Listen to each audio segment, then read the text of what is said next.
You're so desperate to be loved. It's pathetic, she said. I just smiled, left her to her new man. Now her friends are calling me saying he broke her and begging me to fix it. Hey viewers, before we move on to the video, please make sure to subscribe to the channel and hit the like button if you want to see more stories like this. Thanks. The moment I knew, it wasn't a sudden, earth-shattering revelation. It was a slow, creeping dread that had been settling in my stomach for months. It started with the little things. Sarah, who once loved our quiet Friday nights in, started complaining about how boring our lives were. Our apartment, which we'd spent a year making a home, was too small and too suburban. She'd scroll through Instagram, a look of contempt on her face, and scoff at couples who posted about their cozy lives. Then came the comparisons. Look at Mark and Qley, they're always traveling. Or my coworker Liam just took his girlfriend to a rooftop bar last night. He's so spontaneous. I try to plan something, a weekend trip to the coast, a fancy dinner out, but it was never enough. It was always a pale imitation of the exciting lives she saw online or heard about from her new friends. I was blindsided. I'd given her everything. When her dad got sick, I drove her to the hospital every day for a month. I worked overtime to surprise her with a trip to her favorite city. I supported her when she wanted to quit her job to try freelance photography, even though it meant I had to cover most of our expenses. I wasn't just in love with her. I was committed to her happiness. Her contentment was my contentment. But somewhere along the way, she stopped seeing that as a virtue and started seeing it as a flaw. The red flags started waving violently the day I found the text. We were in our bedroom, and she had just stepped out to grab a glass of water, leaving her phone on the bed. A notification popped up from a contact named Liam. I never would have looked, but the first line of the message was impossible to ignore. Can't wait to get away from him this weekend. Are we on for the cabin? My heart felt like it had been punched out of my chest. I picked up her phone, my hands shaking. I scrolled up and saw it all. The flirtatious jokes, the late-night conversations about her boring life, and her predictable boyfriend. She was planning a trip with this guy she'd met at a work event a few weeks ago, the same Liam she'd been talking about endlessly. When she came back into the room, I just held the phone out to her. I couldn't speak. The look on her face wasn't one of panic or remorse. It was annoyance. She snatched the phone back, her jaw tight. What were you doing looking at my phone? She demanded. That's a complete invasion of my privacy, Alex. My voice came out as a whisper. The text, Sarah. Away from him. Who is Liam? She sighed, a dramatic, eye-rolling motion that was so familiar it felt like a physical blow. She sat on the edge of the bed and looked at me, not with shame, but with condescension. Okay, so you saw it. What do you want me to say? She said, as if I were a child asking a difficult question. He's a man I met. He's interesting and exciting. He takes chances. He's also a man you're cheating on me with, I said, my voice rising slightly. How could you do this? I'm not cheating, she scoffed, using air quotes. I'm exploring my options. I just stared at her, dumbfounded. Sarah, you're going away with another man. We've been together for 3 years. Yeah, and you think I don't need more? You think this is all there is? Her tone became sharper, colder.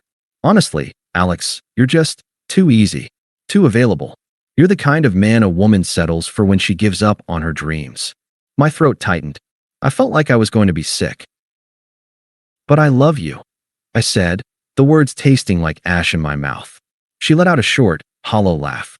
That's the thing, isn't it? Your love is so desperate. You're so desperate to be loved, it's pathetic. I need a man who keeps me on my toes, who challenges me. Not someone who just gives me everything I want. The smug smirk on her face was the final knife twist. My anger, my hurt, all of it just evaporated.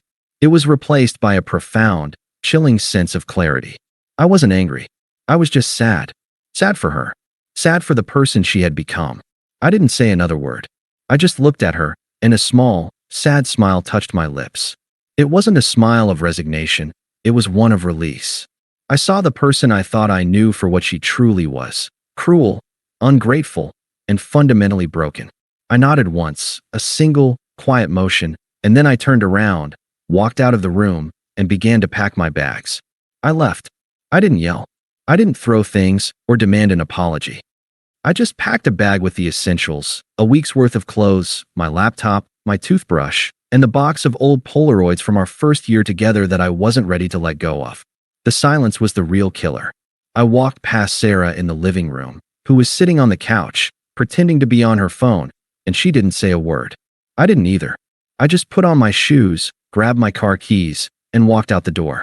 The sound of it closing behind me was the only closure I got. For the first few days, the silence was deafening. I stayed at my buddy Mark's place. He'd seen her come and go and had a bad feeling about the new crowd she was hanging out with, but he was too good a friend to ever say, "I told you so." We mostly just watched movies, and he'd bring me a beer and just sit in silence. That was all I needed. My phone blew up with a couple of text messages from Sarah. The first was just a few hours after I left, acting as if I had overreacted. "Look, I'm sorry you're upset. Can we talk about this like adults?" I didn't respond. The next day, she texted again. "Where are you? Your stuff is still here." I felt nothing. No anger, no sadness. Just a numbness that was more frightening than any rage could ever be. I muted her and put my phone away. My life became quiet. I went to work, came home, and started running again for the first time in 2 years. I'd forgotten how much I loved the feeling of my legs burning and my mind clearing. I deleted my social media for a week, then reactivated it and unfollowed everyone who was a mutual friend of ours, so I didn't have to see a single trace of her. I wasn't doing this to get back at her. I was doing it for me. I needed to build a wall around my life and protect my peace. That numbness slowly started to wear off, replaced by a quiet, steady resolve. I wasn't desperate for her love. I was desperate for the life I thought we were building. But she didn't want it. She wanted chaos. She wanted a chase. And I, in my blind loyalty, had denied her the chance to be unhappy, which was what she truly craved. That's why my love felt pathetic to her. It was too stable, too safe. My calm, consistent presence was a mirror she couldn't stand to look at. About a month later, the quiet started to break. I was having lunch with my friend Mark when he cleared his throat and said, "Hey, I don't want to bring this up, but I ran into Sarah's friend, Qley, at a bar the other night." I just nodded, taking a bite of my burger. "She's not doing great," he continued. Apparently, Sarah had been living it up with Liam. She was posting pictures of expensive dinners, lavish trips, and parties. The life she'd always wanted. But behind the scenes, according to Qley, it was a mess. Liam wasn't just a free spirit. He was a narcissist. He was charming one minute and cold the next. He would disappear for days without calling and then show up with a flimsy excuse. He constantly belittled her, and not in the playfully mean way she seemed to like, but with a real, cutting cruelty. He told her she was too emotional and needy. He told her she was too desperate for his love. Can you believe that? Mark said, shaking his head. I just took a sip of my drink. A small, dry chuckle escaped my lips. The irony was so rich, it was almost funny. And it gets worse, Mark continued. Qley said Liam was still talking to other girls. She saw a text on his phone from some other woman, just like you saw on Sarah's. When she confronted him about it, he just laughed in her face and told her she was paranoid and needed to trust the process. That's when it hit me. He was playing her exactly how she played me, but with a much nastier edge. She'd traded my rock-solid loyalty for a man who gave her exactly what she wanted, a cruel, unpredictable chase. She'd gotten her drama, and now she was miserable. The person who mistook my love for pathetic desperation was now desperately seeking love from a man who refused to give it. A few more weeks passed, and the whispers got louder. Our mutual friends were getting tired of her constant complaints about Liam.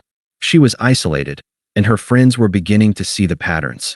Her social media went from curated, exciting posts to vague, moody rants.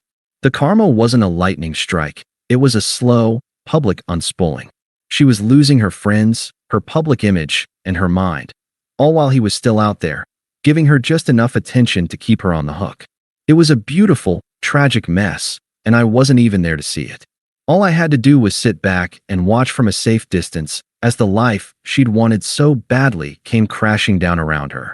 Her attempts to reconnect with me started subtly.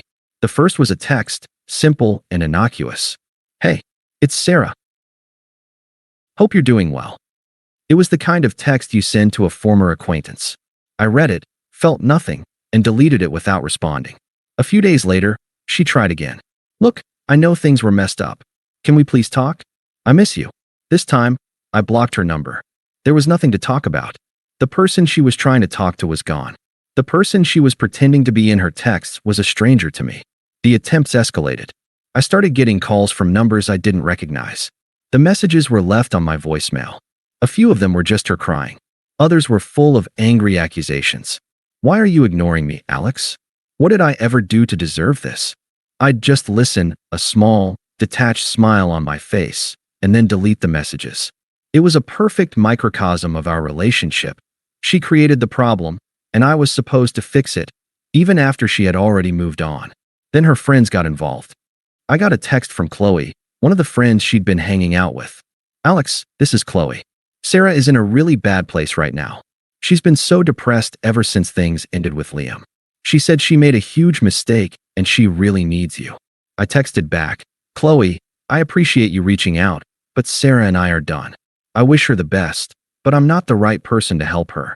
My response was polite but firm. No sympathy, no apology, just the truth. I blocked her number, too. A few days later, my phone rang with a number I didn't recognize. I answered it, and it was her mom, her voice full of concern. "Alex, honey, is that you? It's so good to hear from you. Sarah is so sad. She won't talk to any of us. She says she ruined her life. She said she needs to talk to you. You're the only one who can make her happy." The sheer audacity of her family, trying to guilt me into coming back, made my blood run cold. "I'm sorry, Mrs. Miller, but I'm not able to talk about this. I've moved on." She was stunned into silence, and I hung up. The final desperate attempt was when she showed up at my apartment. I hadn't changed my address yet, which was a mistake. She was standing there in a t-shirt and sweatpants, looking like a ghost of the person she used to be. Tears were streaming down her face, and her makeup was smudged. "Alex," she sobbed, her voice a little girl whisper. "Please, can we just talk? I'm so sorry. I miss you. I want you back." I just looked at her, and the pity was gone. I just saw her for the first time for who she was, and who she'd been all along. I just closed the door on her face. It had been 6 months since I'd last seen her. I was at my friend Mark's wedding, a beautiful ceremony under a canopy of oak trees, and I felt more at peace than I had in years. I had a new job, a new apartment, and a new perspective on life. Sarah, according to our mutual friends, was still a mess. Her parents were now calling them, begging for money to help their daughter get back on her feet. She had completely fallen apart after Liam had left her, taking her pride and her dignity with him. I was getting a drink at the bar when I saw her. She was standing in the back, talking to a few of her friends, who looked incredibly uncomfortable. The confident, smug girl I once knew was gone. Her hair was a mess, her clothes looked a few sizes too big, and her eyes were a little too red. She looked up and saw me. The smirk I once saw on her face had been replaced with a pleading look. She walked over to me, her shoulders hunched. "Alex," she said, her voice a little shaky. "You look so good. You look so happy." I nodded but said nothing. I just wanted to say, "I'm so sorry. I was wrong. I was so wrong. I was an idiot. Liam was a monster. He was so abusive. I've been so lost. My life is a mess." She paused, waiting for a hug, a sympathetic word, an apology. She was waiting for me to be the old Alex. "You told me you needed a man who kept you on your toes," I said, my voice calm, flat, and professional. "It sounds like you found what you were looking for. And when you told me you were done with a man who was desperate to be loved, I realized that I wasn't just desperate. I was committed. You mistook my loyalty for neediness, and I'm glad you did. It set me free. And I was so happy I didn't stay with a person who didn't understand the difference." I took a sip of my drink, my eyes meeting hers. She looked at me, her eyes filling with tears. "I miss you," she said, her voice a whisper. "I miss us." "You don't miss me, Sarah," I said, a small, knowing smile on my face. "You miss what you thought I was, a placeholder until you found something better. You miss the person who made you feel safe, who made you feel loved, who never let you feel lonely." I looked at her, a profound sense of peace washing over me. "I'm glad you don't have that anymore. I'm glad you're feeling what you needed to feel. I'm glad you're finally learning what it feels like to be unloved." I took a final sip of my drink, placed the empty glass on the bar, and walked away. I didn't look back. She was no longer a part of my story. She was just a footnote in a long, painful chapter that I had finally, truly, and completely closed. Thanks for watching. Make sure to subscribe to the channel and hit the like button. What do you think about this story? Share it in the comments.